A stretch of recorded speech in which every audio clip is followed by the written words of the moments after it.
Okay, so 25, 325. So 325 is actually greater than 304. So we have to accept 64 into 4. So what you do here is you write a 4, write a 4, 64, and you write a 4 midway between 0 and 4 here. 64 into 4, we have got 256. So 256. You subtract this, you get 48. Okay, and now you bring down the other pair, 0, 9. Okay, so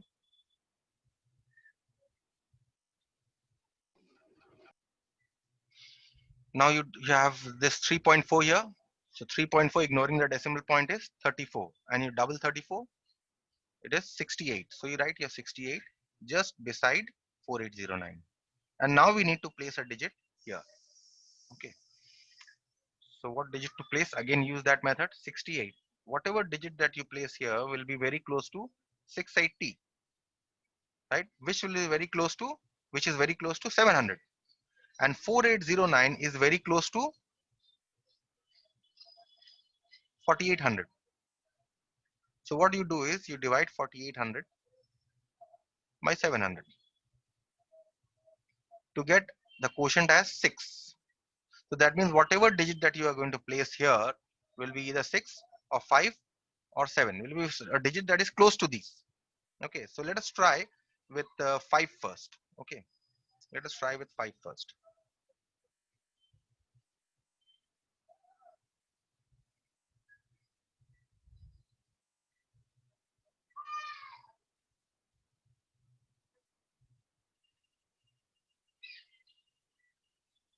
Let's try with 5 first. So you have, let us place this digit 5 here.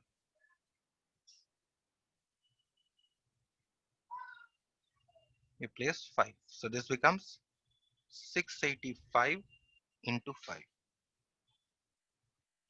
So this becomes 34, 3425, which is not quite close to 4809. Okay, we can get closer to 4809. So we try the next digit, 6. So you place here 6 on a trial basis,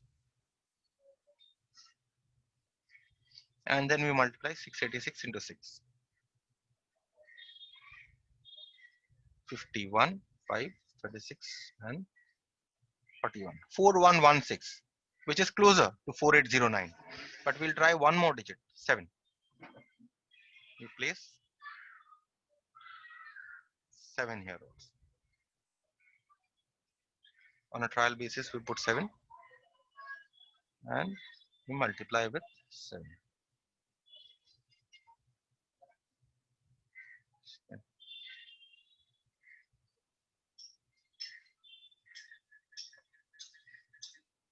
4809. We are getting exactly 4809. Okay. So if we are getting exactly 4809, nothing can be better than that. So what you do here is you place a 7 here, as we have done, and you place a 7 here midway between 0 and 9. 4809 you write here, and your remainder is 0. So therefore you write the square root of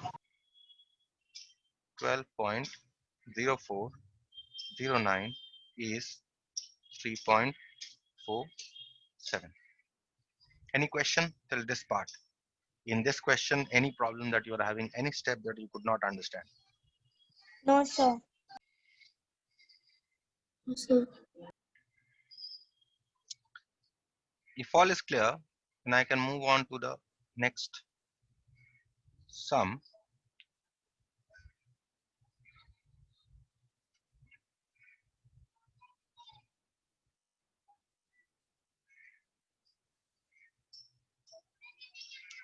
We need to find out the square root of 0.00064516. Now see here that before the decimal in this number, you don't have any digit.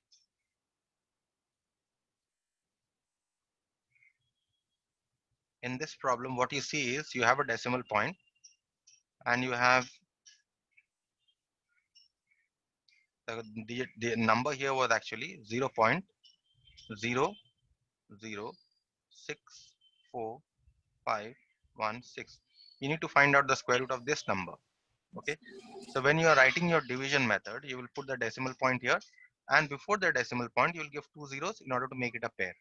Okay. And after the decimal point, you will start pairing. So this is your first pair. So you'll write 0, 0.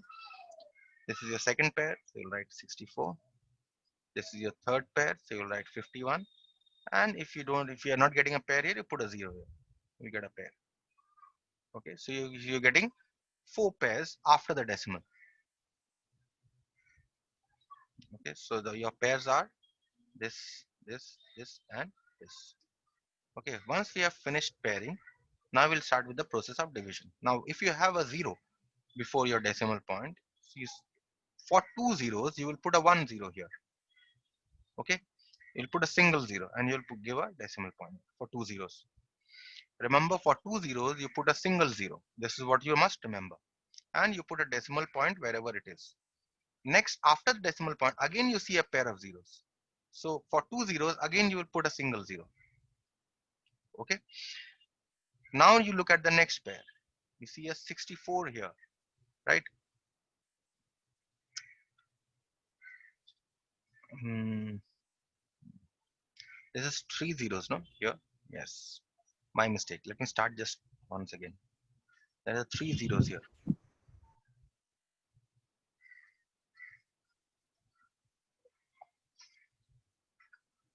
There were three zeros. So 6, 4, 5, 1, 6. There were three zeros. Now we'll pair. This is one pair, two pairs, three pair, four pair. Exactly four pairs we are getting. One pair, two pair, three pair, and the fourth pair. Okay, so again it's the same thing. For two zeros before the decimal, you place a single 0. You place the decimal point where it is. After decimal, again you have two zeros, so you place a single 0. Now you look at this pair 0, 6. Okay, the the perfect square that is the closest to 6 is 4, which is 2 into 2. So you write a 2 here. 2 into 2 give you 4. Subtract, you get a 2. You bring down the next pair 45, and you have got a 0.02 here. So you neglect the decimal point, you get only 2. So you double 2, you get 4. You write this number 4 here. You understood this step? You have a 0.02 here. If you neglect the decimal, suppose the decimal was not there, you only get 002, which is nothing but 2, and you double 2 to get 4. Now we need to place a digit here. So what digit to place? Now see again, 4, whatever digit that you place here will be very close to 40, right? And 245 is very close to, let's say, 240, because I see a 4 and 24, they are multiples. So that is why I've taken 240. You can take 250 also, no problem. So 240 divided by 40 will give you the quotient 6. So whatever digit that you are going to place here will be very close to 6, either 6 or 5 or 7. Okay, and in the remotest of possibilities, it will be 4 or 8. Remotest of possibilities. But most probably it will be either 6 or 5 or 7. So let us try 5 first. So you place on a trial basis, place a 5 here. Place a 5 here. You get 45 into 5. Let's see how much we get. We're getting 225, fairly close to, in fact, very close to 245. That means 6 might not work. Still, we'll try 6. So what we do here is remove 5 and we place a 6 on a trial basis here, and 46 into 6. 6 into 6, 36, and you have 276. So which is greater than 245. So therefore we choose 5 as our digit. 45 into 5. We erase this and we put a 5 here, 45, and we put 5 in between 4 and 5 here, and we are getting 45 into 5 as 225. Subtract to get 20 and bring down this pair 16. So you get 2016. Now here again you are getting 0.025. Neglect the decimal point. If you neglect the decimal point, you will simply get a 25. Double of 25 is 50. So whatever digit that you place here, what should it be close to? Let's try 50. Whatever digit that you place here will be very close to 500, right? And what number do we have here? 2016, 2016. Now 2016 is also very close to 2000. So what you do is you divide 2000 by 500 to get 4 as your quotient. Okay, so that means whatever number that you're going to place here, whatever digit that you're going to place here will be very close to, will be either 4 or very close to 4. So let's try the numbers. Let us try first 3, 5, 0. Let us put 3. It will be either 3, 4 or 5. So let us start with 3 and then we'll try 4. 3. Trial basis put 3. Now you have 503 into 3. You get 1509, which is quite distant from 2016. So now you put a 4 on a trial basis. You put a 4. Now you try 504 into 4. 4 into 4, 16, 1. Yes, 2016 exactly you are getting. That means you'll take the digit 4, you'll keep the digit 4 here, and you'll write 4 in between here also. 2016. Get the remainder 0. So therefore you write square root of 0.0006451 is 0.0254.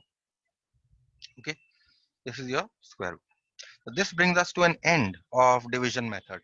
Many examples were discussed in division method because division method, as I told you, is very important.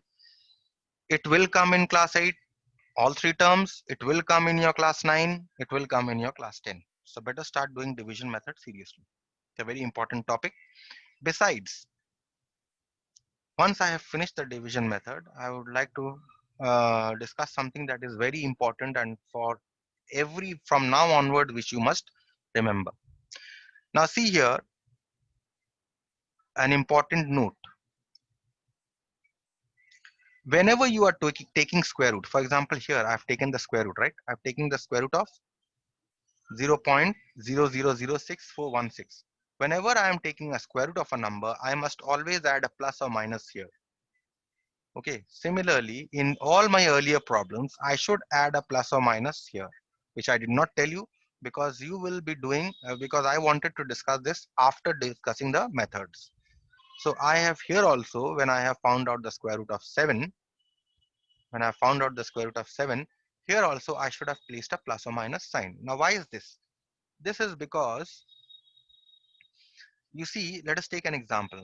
If I square minus 4, I get 16, right? Plus 16. If I square 4, what do I get? I also get a 16. So that means square of whether you square 4 or whether you square minus 4, you are getting plus 16. That means if you take the square root of 16, you must either get a minus 4 or a plus 4. So that is why whenever you are taking a square root, you must always place a plus or minus sign here, whether in prime factorization method or whether in your division method. Is it absolutely clear? So can I start noting it down? Yes, because I have already sent you this note, isn't it? Yes, sir. So you'll note it down later on. Since I've sent you the note, you can note it down later on also. But after this, what the exercise that I'm going to start, now you will take notes. When I start with the exercise sums, because for the exercise sums, I'm not sending you notes.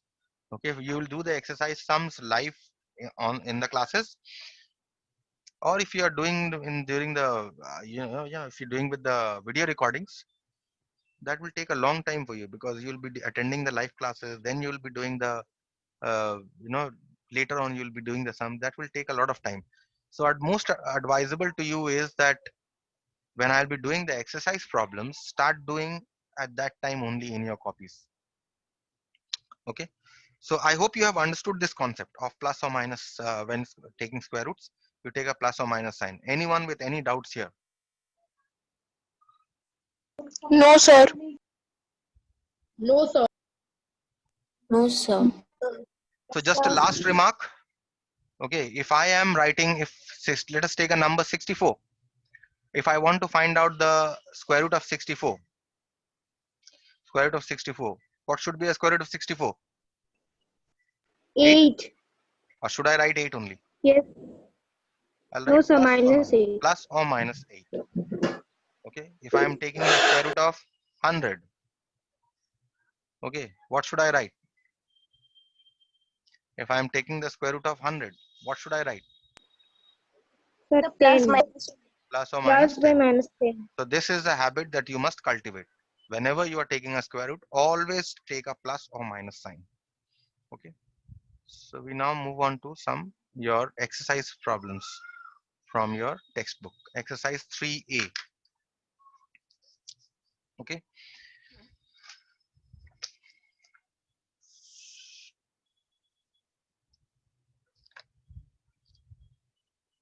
Okay. So exercise 3A you have on page number 39 or 41.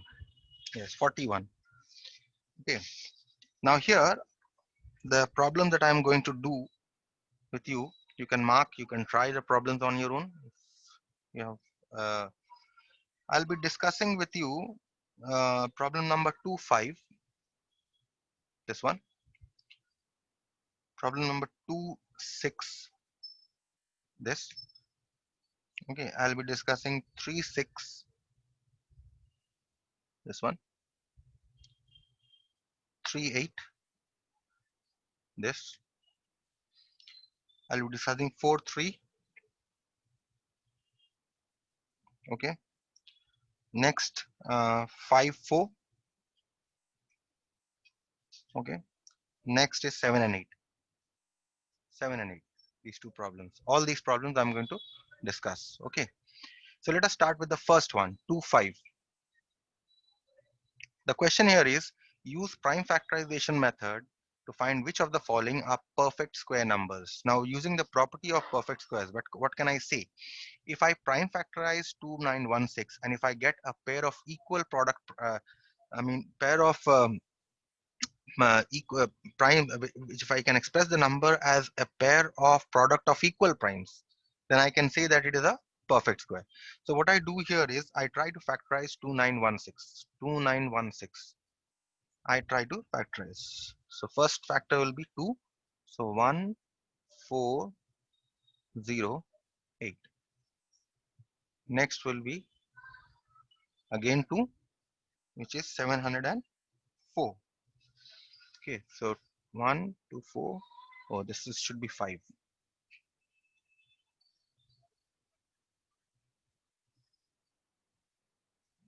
1458. And the next one will be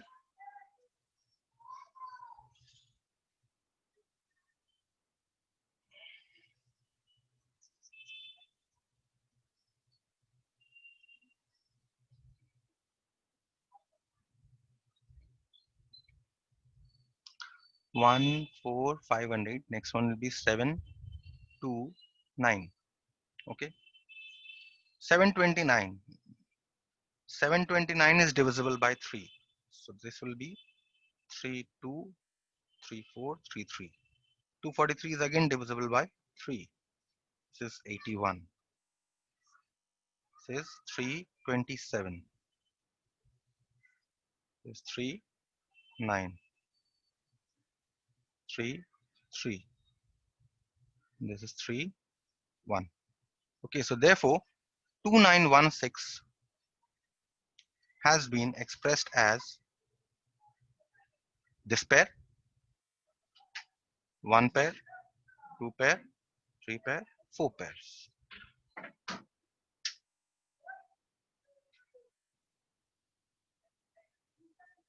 Okay, So you've got 4 pairs.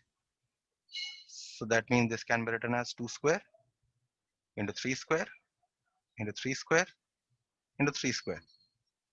That means this can be written as 2 square into 3 to the power. By the laws of exponents, this can be written as 3 to the power of 2 plus 2 plus 2, which is 3 to the power of 6. So therefore, this now can be written as 2 into 3 cube whole square. Right? I can write it this way by the laws of exponents, because from the laws of exponents, you know that a into b whole to the power of m is equal to e to the power of m into b to the power of m. Okay, so that means this number 2916 has been expressed as the square of what number? 2 into 3 cube. So therefore, you can find out the therefore you say that therefore 2916 is a square number.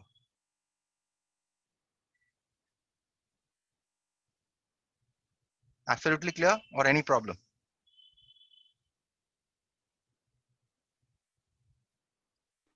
Yes, tell me. Sir, Yes. can't we write it as only till 2 into 3 is 6? 3 Only till I could not get you. Your voice was cracking. Tell me again. Sir, we have it write till 2 to the power square into 3 to the power 6. Yes, you can do till here also, no problem. In fact, you don't need to do these 3 steps. You can only say from here. Okay, I have done these 3 steps so that later on you are in the habit of doing these 3 steps, and later on you'll be using these 3 steps in order to find the square root. That's why I've done. Okay, so you can leave it here only. Why are you saying here? You can leave it here only, no problem. Okay, any other? So let us do the next one then. Here the question is, check whether 3528 is a perfect square. So what you do is you prime factorize 3528. So you have 21 and 27, 26, 24, 28, 28, 22, 2, 441. Next is 3, 31, 34, 37. Okay. Again, this is divisible by 3, 34, 39. 49 is divisible by 7, 7, 7. So therefore, 3528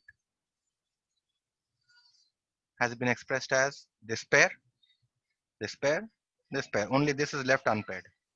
Okay, so you can write this as 2 into 2 into, let's say, this 2 here.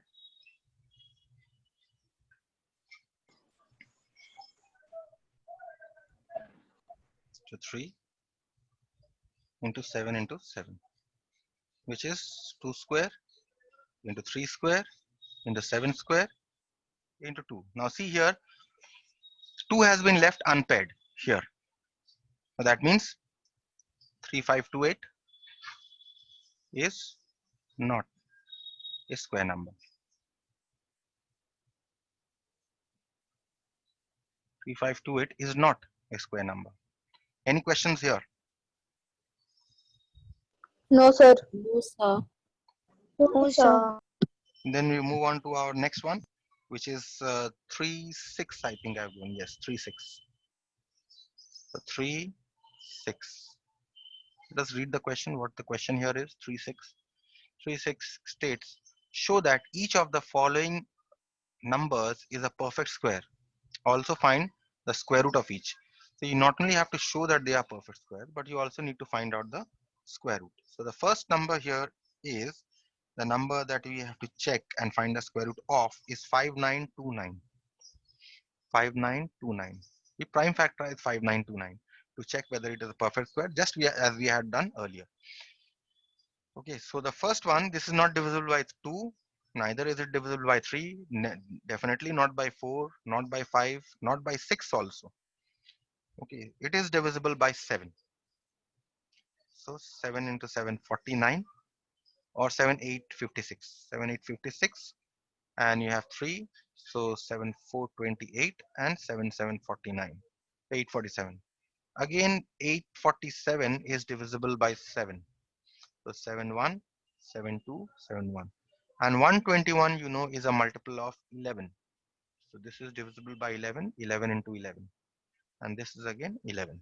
So therefore, 5929 has been written as this pair and this pair, product of these two equal primes, 7 into 7 into 11 into 11, which can also be written as 7 square into 11 square, which can also be written as 7 into 11 square. So therefore 5929 has been expressed as a square of what number? 7 into 11.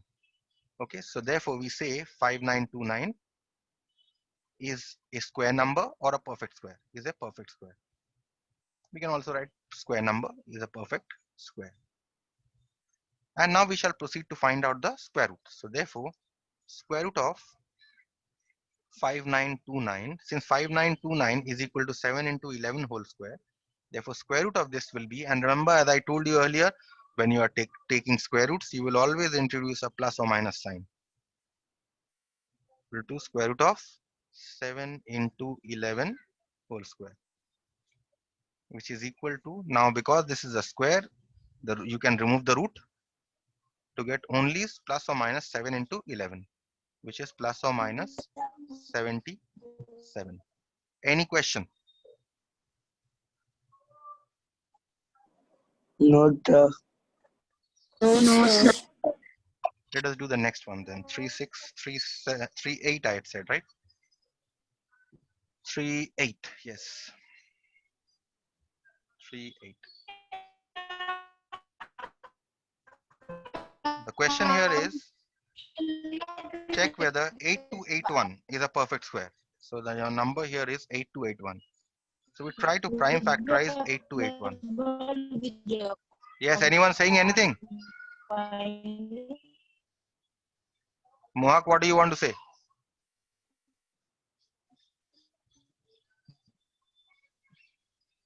I can't hear you. Mohak?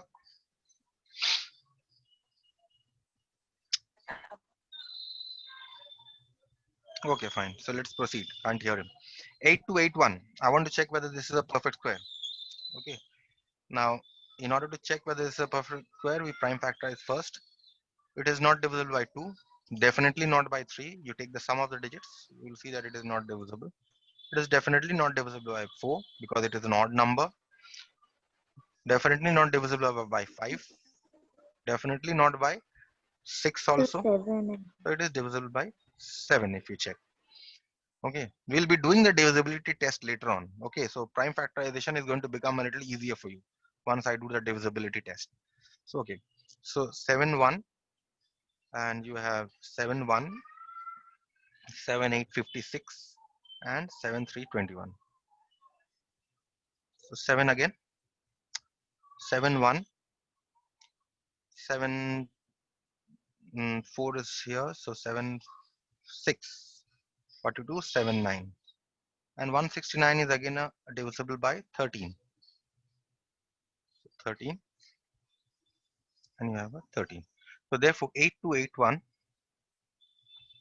has been written as this pair, product of this pair and this pair. 7 into 7 into 13 into 13. So that means this is 7 square into 13 square, which is 7 into 13 whole square. So clearly 8281 has been expressed as a square. Square of what number? 7 into 13. So that means we write, therefore 8281 is a perfect square.